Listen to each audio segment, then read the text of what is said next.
વિદ્યાર્થી મિત્રો, દ્રવ્ય અવસ્થામાં થોડા આગળ વધીએ. દ્રવ્યની ભૌતિક અવસ્થા નક્કી કરતું પરિબળ આંતર આણ્વીય બળો વિરુદ્ધ ઉષ્મીય ઉર્જા એની પારસ્પરિક પ્રક્રિયાઓ સમજાવવાની છે. તો શરૂ કરીએ. અણુઓ કે પરમાણુઓની ગતિના કારણે જે ઉર્જા ઉદ્ભવે એને ઉષ્મીય ઉર્જા કહેવાય છે. ઉષ્મીય ઉર્જાનો આધાર તાપમાન પર રહેલો છે. સ્વાભાવિક છે કે તાપમાન વધે એમ પરમાણુની ગતિ વધે, એટલે આ ગતિને ઉષ્મીય ગતિ પણ કહેવાય. ઉષ્મીય ઉર્જા દ્રવ્યના કણોની સરેરાશ ગતિ ઉર્જાનું માપ છે. તેથી તે કણોની હેરફેર માટે પણ જવાબદાર છે. આ કણોની હેરફેરને આપણે ઉષ્મીય ગતિ અથવા થર્મલ ગતિ કહીએ છીએ. આંતર આણ્વીય આકર્ષણ બળો સામાન્ય રીતે અણુને એકબીજાની નજીક લાવવાનું કામ કરે, અને કોઈ પણ પદાર્થને ઉષ્મીય ઉર્જા આપો તો એના અણુઓ એકબીજાથી દૂર જવાનું વલણ ધરાવે. એટલે આ બંને વિરુદ્ધ પરિબળો વચ્ચેના સંતુલિત સમન્વયથી જ દ્રવ્યની ઘન, પ્રવાહી કે વાયુ અવસ્થા જનરલી નક્કી થતી હોય છે. વાયુ અવસ્થા ધરાવતા અણુઓમાં માત્ર આકર્ષણના કારણે અણુ નજીક ગોઠવાયેલા હોય, તેથી તે વાયુમાંથી પ્રવાહી કે ઘન અવસ્થા આપમેળે નહીં પ્રાપ્ત કરી શકે, કારણ કે પ્રવાહી કે ઘન અવસ્થાને અનુરૂપ તેની ઉષ્મીય ઉર્જામાં પણ ઘટાડો થવો જોઈએ. જ્યારે આણ્વીય પારસ્પરિક ક્રિયા નબળી હોય ત્યારે જો તાપમાન ઘટાડીને ઉષ્મા ઉર્જામાં પણ ઘટાડો કરવામાં ન આવે તો અણુઓ એકબીજાની સાથે વળગી રહીને ઘન કે પ્રવાહી અવસ્થા બનાવતા નથી. આમ વાયુઓનું ખાલી સંકોચન કરો તો એનું પ્રવાહીકરણ નહીં થાય, સાથે સાથે એની ઉષ્મીય ઉર્જામાં ઘટાડો પણ કરવો પડશે. ટૂંકમાં વાયુનું પ્રવાહીકરણ કરવા માટે ઉષ્મીય ઉર્જાનો ઘટાડો અને દબાણનો વધારો બંને જરૂરી છે.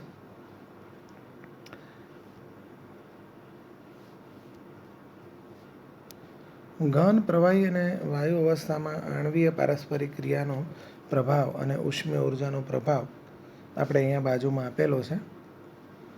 વાયુમાંથી પ્રવાહી અને પ્રવાહીમાંથી ઘન એ આંતર આણ્વીય આકર્ષણ બળનો પ્રભાવ વધતો જવાના કારણે થાય, અને ઘનમાંથી પ્રવાહી અને પ્રવાહીમાંથી વાયુ એ ઉષ્મીય ઉર્જાનો પ્રભાવ વધતો જાય તો થાય.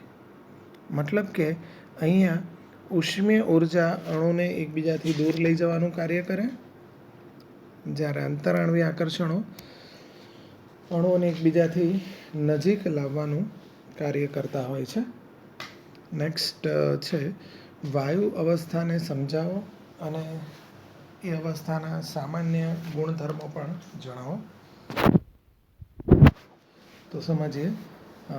દ્રવ્યની સૌથી સરળ અવસ્થા એટલે વાયુ અવસ્થા. આપણી આસપાસનું વાતાવરણ ઘણા બધા વાયુઓનું મિશ્રણ છે, જેમ કે O2, N2, CO2, H2 આ બધા. એને ટ્રોપોસ્ફિયર કહીએ છીએ. અને પૃથ્વીની સપાટી સાથે ગુરુત્વાકર્ષણ બળથી વીંટળાયેલું હોય છે, એ આપણને ખ્યાલ છે. વાતાવરણનું આ લેયર આપણને નુકસાનકારક વિકિરણો સામે પણ રક્ષણ આપે છે. સામાન્ય તાપમાને અને દબાણે સમૂહ 1નો હાઇડ્રોજન, સમૂહ 15નો નાઇટ્રોજન, સમૂહ 16નો ઓક્સિજન, સમૂહ 17ના ફ્લોરિન અને ક્લોરિન અને સમૂહ 18ના બધા જ તત્વો વાયુ અવસ્થા ધરાવે છે. વાયુઓના ગુણધર્મોની વાત કરીએ તો વાયુઓને ચોક્કસ આકાર, કદ કે સપાટી કશું જ હોતું નથી, અને જે પાત્રમાં ભરો એ પાત્રનો એ આકાર અને એના ગુણધર્મો પ્રાપ્ત કરે છે. વાયુઓ સંકોચનનો ગુણ ધરાવતા હોય, એટલે એની પર દબાણ અને તાપમાન બંનેની ઇફેક્ટ થાય છે. વાયુના અણુઓ દરેક દિશામાં એક સરખું દબાણ ક્રિએટ કરે છે, અને દરેક દિશામાં એક સમાન રીતે એ પ્રસરે પણ છે. વાયુના અણુઓ એકબીજામાં કોઈ પણ જાતની યાંત્રિક મદદ વગર એકબીજામાં ઇઝીલી મિશ્ર થઈ શકે છે. ઘન અને પ્રવાહીની ઘનતા કરતાં વાયુની ઘનતા ઓછી હોય, કારણ કે એનું કદ બહુ વધારે હોય છે. વાયુઓની આ પ્રકારની લાક્ષણિકતાઓ એમના અણુઓ વચ્ચેના નિર્બળ પારસ્પરિક બળોના લીધે હોય છે. વાયુઓની સરળતાનું કારણ એમની વચ્ચેના પારસ્પરિક ક્રિયાબળો નહિવત હોય એ છે. વાયુઓના પ્રાયોગિક અભ્યાસના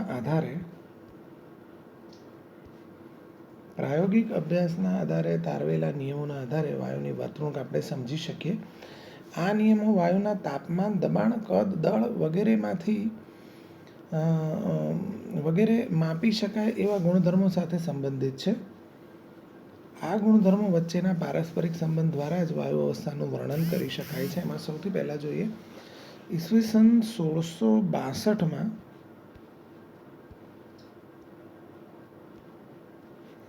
1662માં રોબર્ટ બોયલ નામના વૈજ્ઞાનિકે નિશ્ચિત જથ્થાના વાયુ માટે નિશ્ચિત તાપમાન રાખી એના દબાણ અને કદ વચ્ચેનો સંબંધનો અભ્યાસ કર્યો.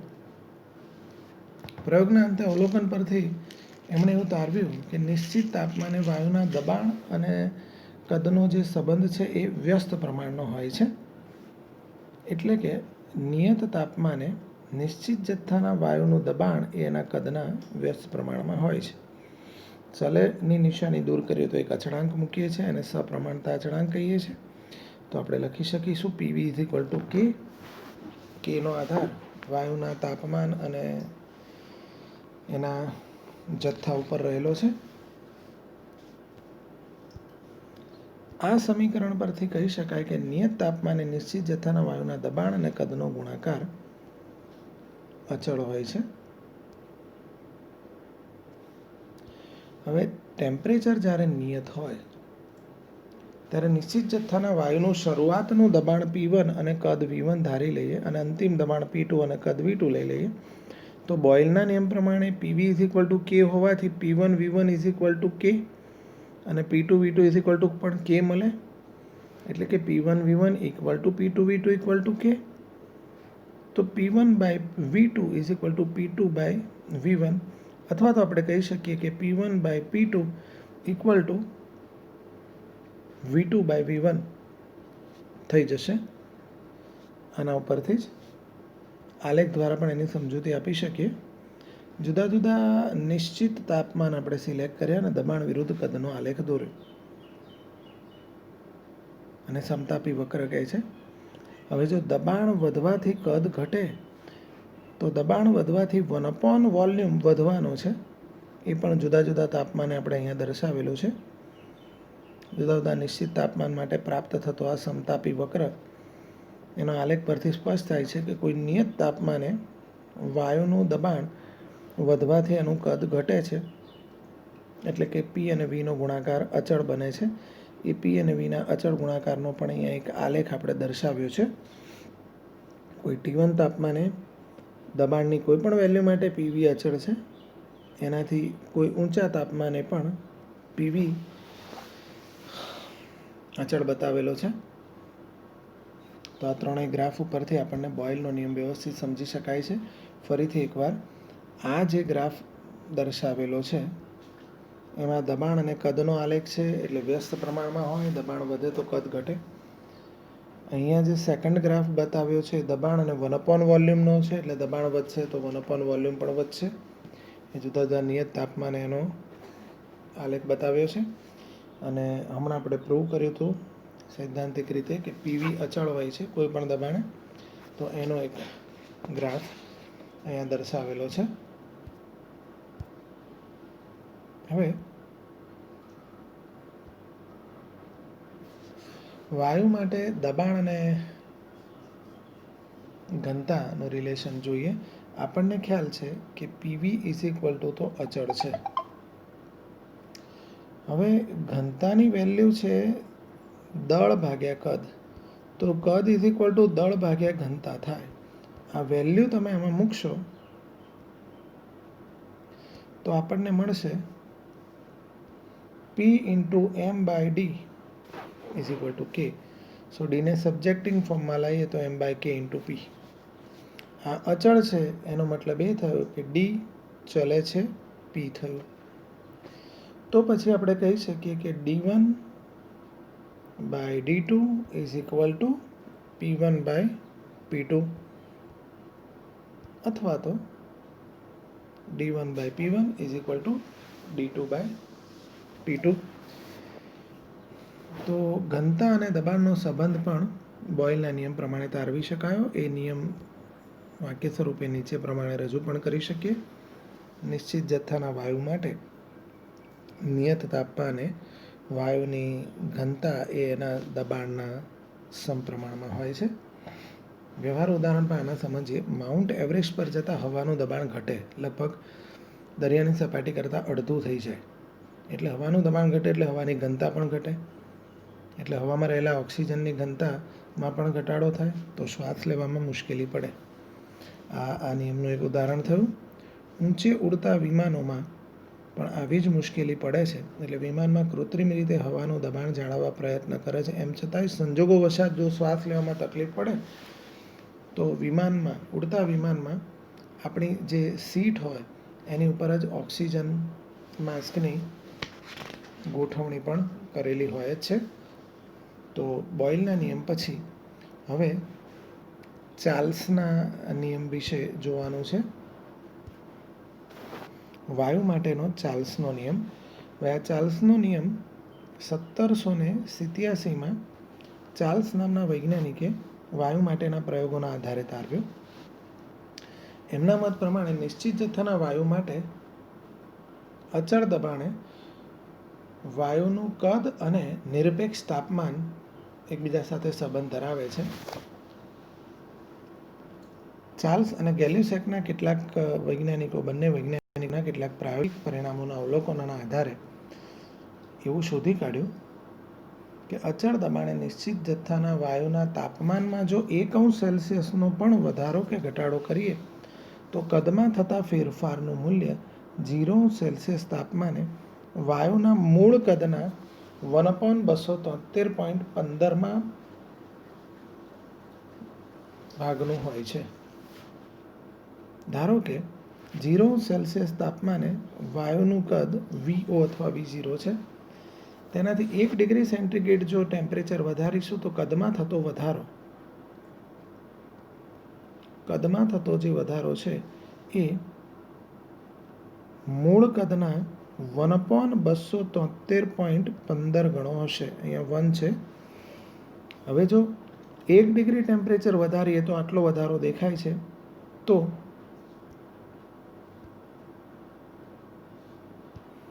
T°C વધારીએ તો વધારો V0 ઇન્ટુ T/273.15 થાય. તો નવું કદ V કેટલું થશે? તો આ જે V0 છે એ જ પ્લસ V0 ઇન્ટુ T/273.15 અથવા તો 273 આશરે લઈ શકાય એટલું થશે. અને પછી એનું સાદરૂપ આપીએ. T+273.15 ને આપણે કેપિટલ ટી કહી દઈએ અને 273.15 માટે T0 મૂકીએ તો V is equal two V0 into T/T0 મળશે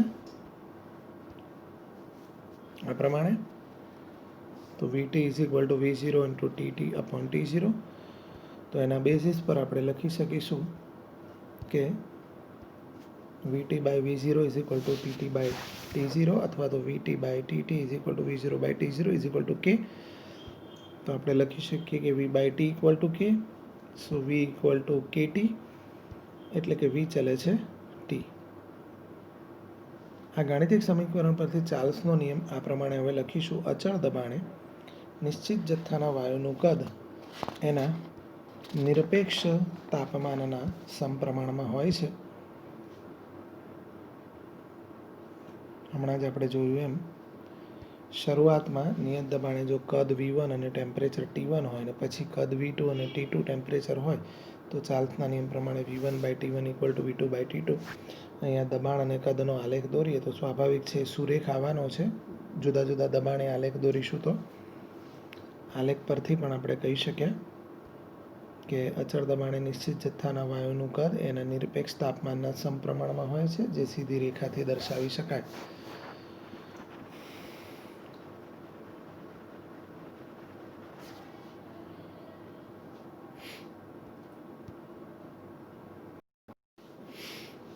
તો વિદ્યાર્થી મિત્રો, ચાર્લ્સના નિયમ પ્રમાણે એમ કહી શકાય કે જો દબાણ અચળ લઈએ અને જો નિશ્ચિત જથ્થાના વાયુનું કદ વધારીએ તો ટેમ્પરેચર વધે, અથવા તો ટેમ્પરેચર વધારીએ તો કદ વધે. આ ચાર્લ્સનો નિયમ થઈ ગયો. વિદ્યાર્થી મિત્રો, હવે ગેલ્યુસેકનો એક નિયમ ભણવાનો છે, પણ એ માટે એક ટેકનિક છે, યાદ રાખો. એક ત્રિકોણ યાદ રાખીએ. ત્રિકોણ PVT આવો યાદ રાખો. અહીંયા આપણે બોયલનો નિયમ સમજીશું. VT બાજુ પર ચાર્લ્સનો નિયમ અને PT બાજુ પર ગેલ્યુસેકનો નિયમ. તો અહીંયા તમને દર્શાવે છે કે બોયલનો નિયમ P અને V વચ્ચેનો છે. એ વખતે સામેવાળો એટલે કે ટેમ્પરેચર અચળ હોય. આ વ્યસ્ત સંબંધ છે. ત્યારબાદ V અને T વચ્ચે ચાર્લ્સનો નિયમ બતાવે છે. એ વખતે સામેવાળો એટલે કે P અચળ હોય. આ સમપ્રમાણનો સંબંધ છે. અને એ જ રીતે P અને T વચ્ચે ગેલ્યુસેકનો નિયમ આવશે, અને એ વખતે સામેવાળો એટલે કે V અચળ આવશે, અને આ પણ સમપ્રમાણનો જ રિલેશન છે. તો આ રીતે ત્રણેય નિયમોને આપણે થરલી યાદ રાખી શકીએ. એમાં ત્રીજો નિયમ ગેલ્યુસેકનો નિયમ હજી જોવાનો બાકી છે, પણ ચાર્લ્સ અને બોયલનો નિયમ એકવાર રિપીટ કરીએ. ચાર્લ્સનો નિયમ મેથેમેટિકલી અચળ દબાણે V ચલે છે T, અને બોયલનો નિયમ મેથેમેટિકલી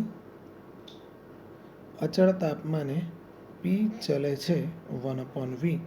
આ રીતે દર્શાવી શકાય.